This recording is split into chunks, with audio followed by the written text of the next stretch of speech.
No questions. To me, it's quite a big, how to say it, a big section in this chapter. Yeah, and clearly telling us what is pratyahara. Okay.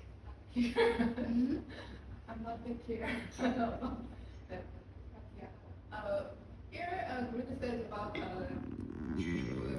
withdrawing attachment and detachment. And I'm not clear about what he said. What is detachment, right? So to me, I would say a lot of us, when we practice, we didn't aware of it. But Guruji said the detachment is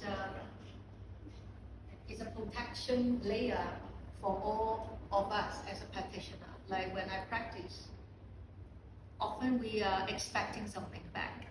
Or I would say whatever we do in our life, we're expecting something back. Here is asking you to do and detach from that. Detach from your expectation. Detach from any gratification. Like I do something, I want people to praise me. I do something because I want people to say I'm good, I'm this or that. And almost it become automatic. One of the reasons may be because we were born. When we grow up, we will grow up in such condition, situation like if you do this or that, mommy will give you $5. Sorry. This kind, yeah. I'm expecting $5, but my mom may not give me $5, and I don't get angry. And that's what it is. Yes. You're doing it simply because you want to do it. So there's a kind of pattern I have inside, and I just try to avoid it, or Avoid what pattern? avoid the pattern, the expectation of Yes. $5. Yes. Even actually, I do yoga because I want to lose weight. It's also saying like you shouldn't have that thinking. You shouldn't have that expectation. This is the result. But here saying like, if you really want to fly far in the yoga land, and these are the two wings. One is you practice, one you have to detach from what you want from the practice. Then you can go far. Even though no one can tell you how far you can go. But if I do something, I want to get this. That actually pull you down from flying up. What about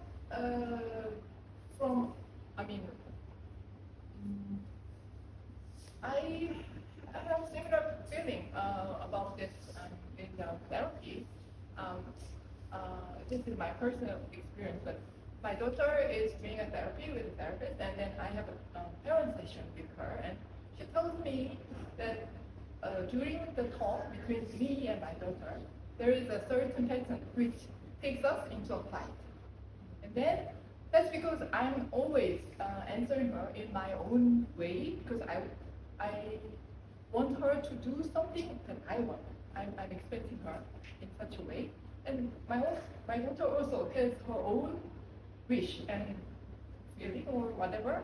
And that we are always in conflict in that situation. And then, well, I don't know whether my daughter can change herself, but as a parent, as a mother, the therapist tells me that you are the one who should be changed, and you should be stopped doing what you are doing. And that is what Guru is saying.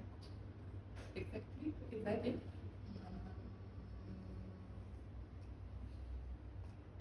Letting go our expectation. Yes. Without identify yourself as a mother or someone's daughter. Yeah.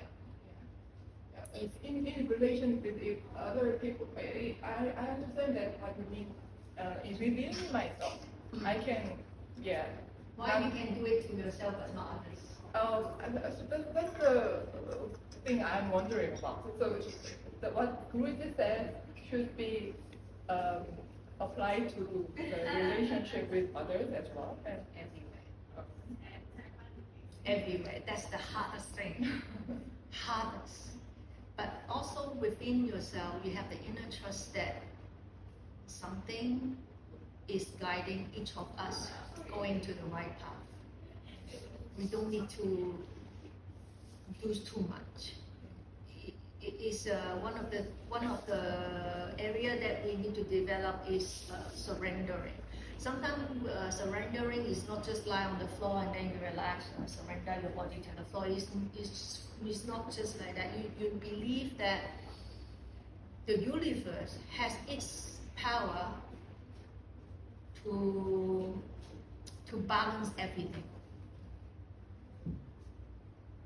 So it's okay, whatever it is.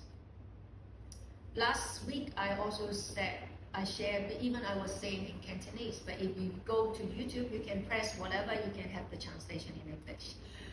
I also said, like, my transformation from my anger, because my expectation to others. Because this person is so and so. Why you didn't do this? Because you are this and that. Because your identification. Because you are this to me. You should do this. Why you are not doing this? But when I quiet myself, when I really use the practice to quiet my senses, my ego, everything.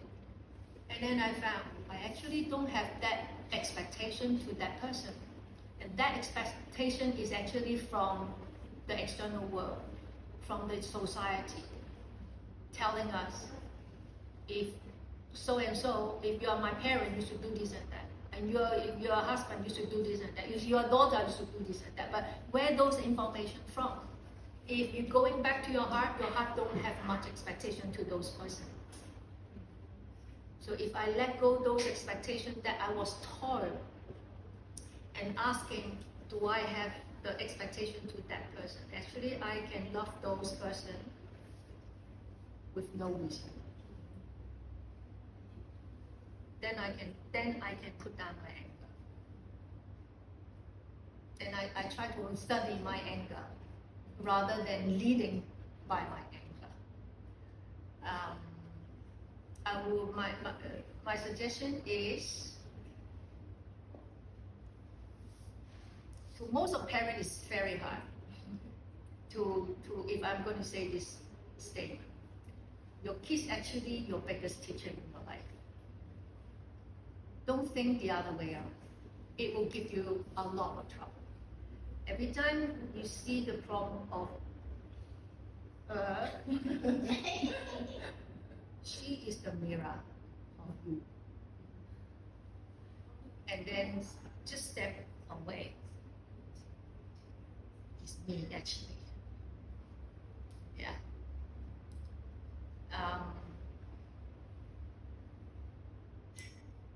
Yeah. When you really quiet down yourself, you see again, she's actually doing something that I'm doing. And when I'm angry about her, actually I'm angry why I cannot control myself in that way. If you really quiet yourself down. Second is we need to, when I'm quiet and calm, I can clearly see she actually purer than us in her heart. But because we see everything with color lens, so we see some of their behavior through those color lens. That we will give them, oh, you are slow, you are not smart, you are da-da-da-da-da. But if I take off those color lens and seeing her as it is, as she is, she is very pure than us as an adult. Even your girl is a teenage. Still, they are purer than us because we're living in this young world for longer. Yeah? Yeah? They have no problem. The problem is off them. Sorry. It's something inside us we need to face. If we cannot, don't ask them until we can. So we still have a lot to do. Yeah. But go back to the yoga thing. As some of you already find out, oh, I start practice yoga with all the expectation, and I'm looking for something good happen to me. And often from me, students would often every single week from different ways tell me, I have this pain and that pain, can I do this and that to eliminate my pain? Is every week I will at least 1 or 2 students asking me this. So we, behind the philosophy, we need to understand, oh, we shouldn't have any expectation. But on the other hand, every week we're helping people to release their pain.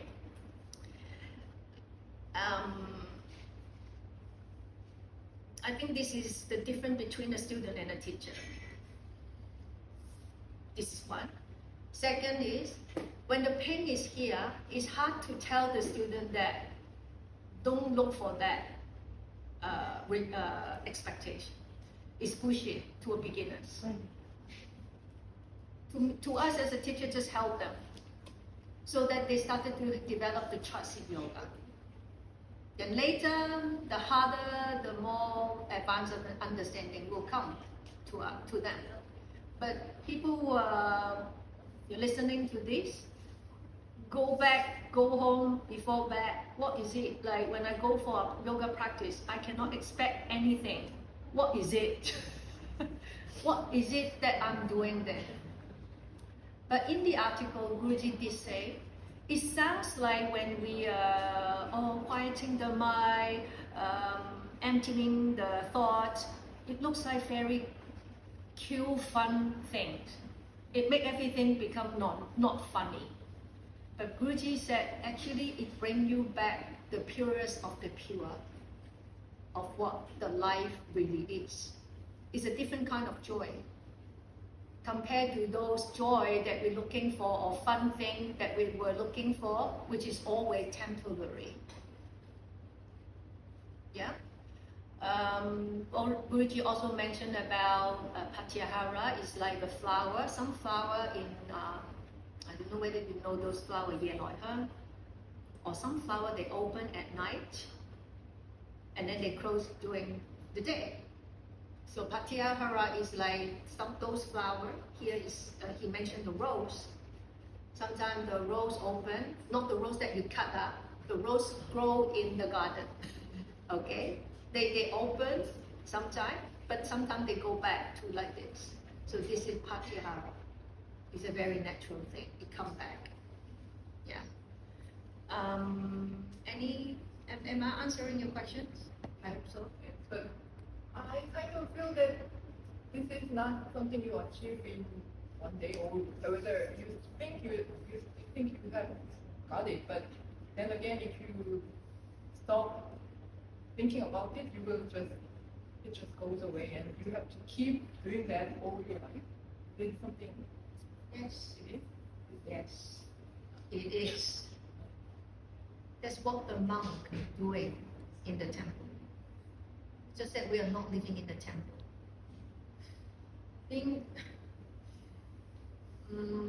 That's why I said having a child, dealing with a child is a life study. It makes you see who you are much clearer. Yeah, and it's the best way to develop patience. Without patience, you cannot go far in yoga. You do one practice, you see nothing, no improvement. A lot of people will give up. And I've been doing yoga for whatever years. My back's still pain. Yeah, your back's still pain, but did you throughout the 3 years, did you see your pattern of action? Either on the mat or outside the mat. Doing your day, how you sit. Yeah, it's not count by time. I mean years. Yeah. So yeah, it is a continuous moment from moment. Like in Sutra, it mentioned yoga practice. You have to continue without stopping. during the relationship to understand. It's not during the relationship. Those things is for you to see who you are. Those things happen. If you're seeing it as a learning section for you, that you don't need to pay any cost. There's no cost for you to know yourself as much as when you are working, dealing with your child. So intense. Okay. Others?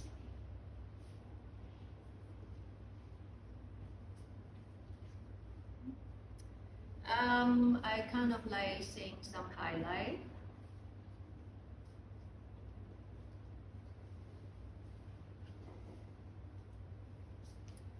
Really, in this part, keep mentioning like, if we don't control the mind to come in, and often just let it go wherever it lies, or any sensual luxury enjoyment, then actually you will never really know who you are. Okay? You will never really know who you are as a person if you keep letting it just happen.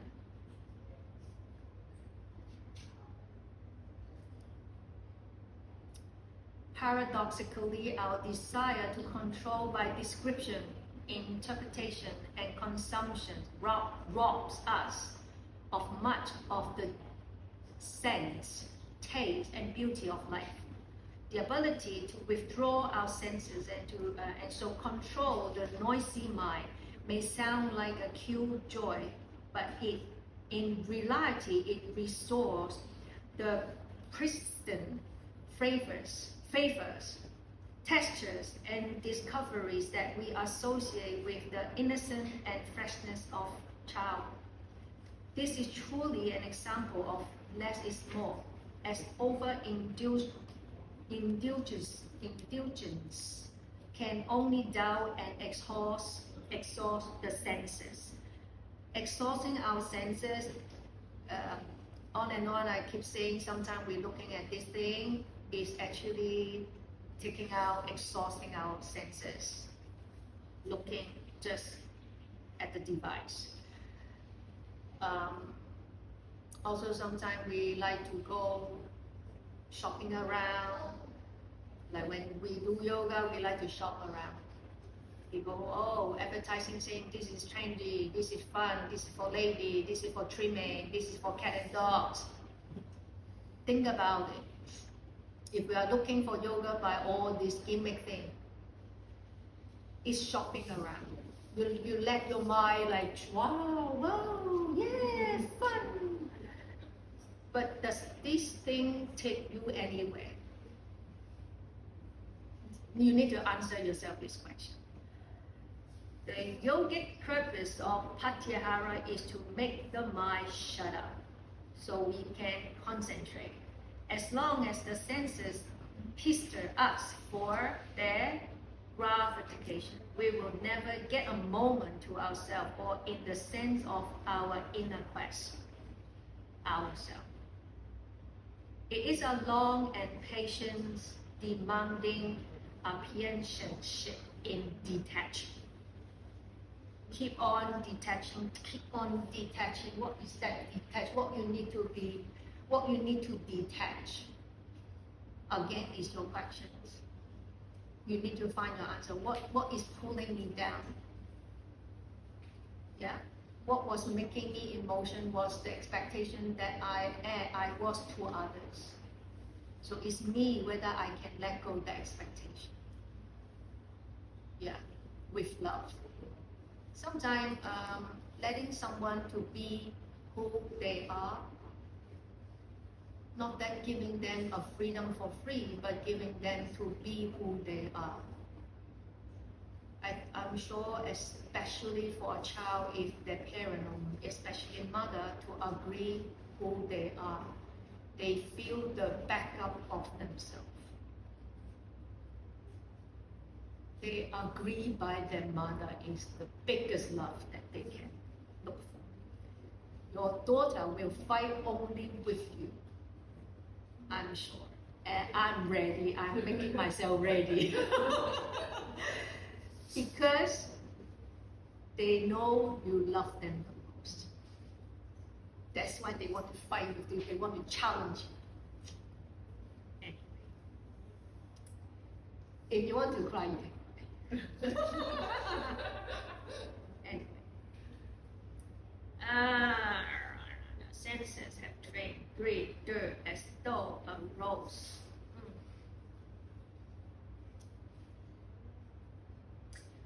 Another interesting part here is the consciousness, chitta, and the vitral energy, prana, are in constant association.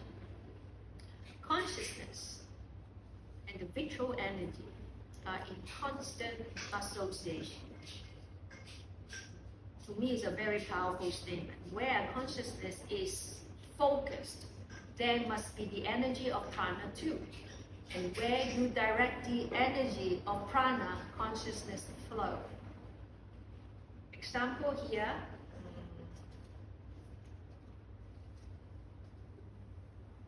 Consciousness is propelled by two powerful forces, energy, prana, and desires, visana.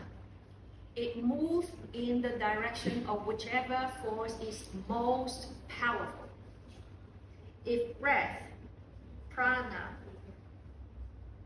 prevails, then desires are controlled and the senses are held in check and the mind is pacified. If the force of desire gets the upper hand, the breathing becomes uneven and the mind becomes agitate. These are the things you can actually observe, just as you observe right measure and balance in asana. And this is why and where the practice of yoga brings self-knowledge.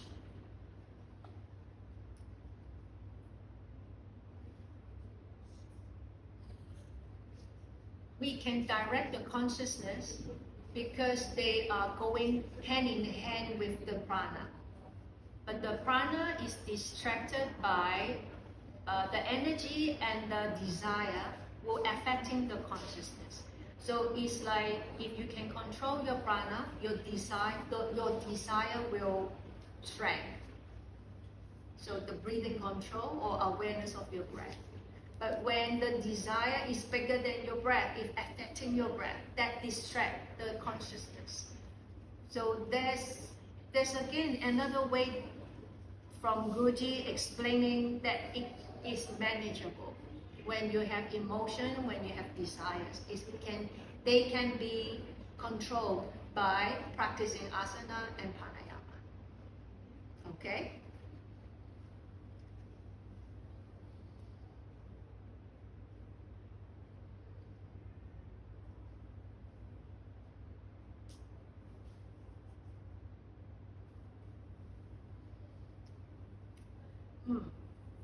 Now let's say you become very advanced in your practice and you can quickly direct your mind come back quiet.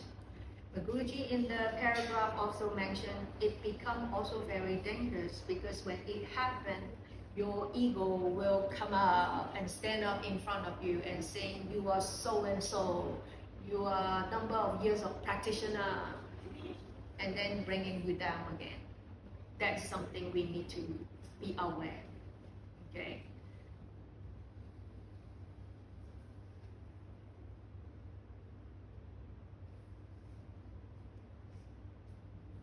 The sustained practice of pranayama liberates one from fear, including even the fear of death. I remember 2 weeks ago, someone mentioned about fearness. Besides those 6 emotional disturbances, the lady mentioned about one of my emotional disturbances is fear, and then we did mention about the death, the fear of death. But here Guruji also saying sustained practice of pranayama liberate one from fear. If there is anxiety in the body, the brain contracts. When the brain relax and empty itself, it let go of its fears and desire. Freedom is about dropping the shackles of fear and desire. What means freedom?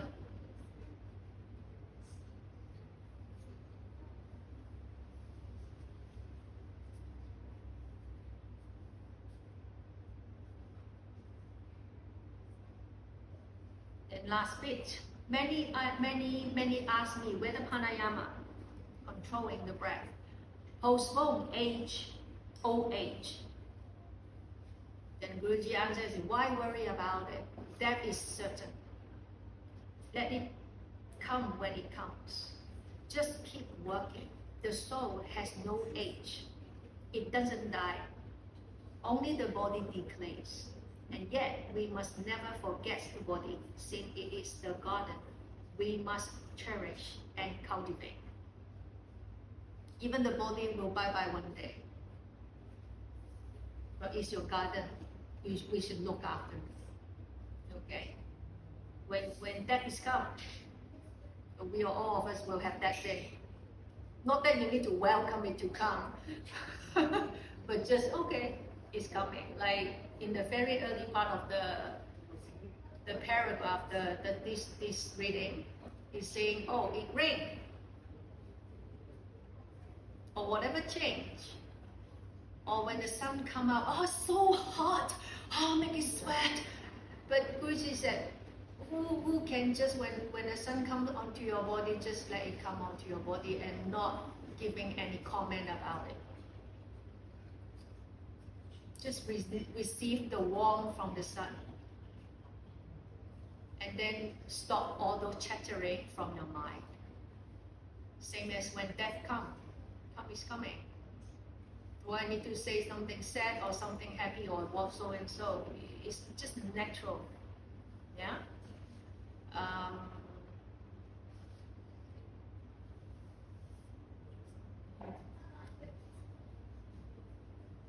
I remember after reading this, I remember one question a person asked to one of the spiritual master. He asked, while the mind is so distracting and not helping us on the spiritual path, is this God made? Is it God made the mind for us? It seems like the mind is coming from the dark energy. And then the spiritual master said, yes, it's from the God. He designed it for us. And then for sure the person asked, why? Is the God want to cheat us? Like giving us a joke? Why making a mind inside us to make us so sorrow? And then the spiritual master said, because of love. For sure, with the power of God, He can make all of us to love Him. But if He has that desire in Him, then you can see how much the God really loves Him. You know, He just wants to make us to love Him. You know, but no, He gives you freedom. You choose. I don't want you to come back to me just because I asked you to. You have to work out yourself. That's why He created this for you to work out yourself where you really want to go. So I hope it's helped you to wrap up for today's. Okay? Next week. Next week. No more questions?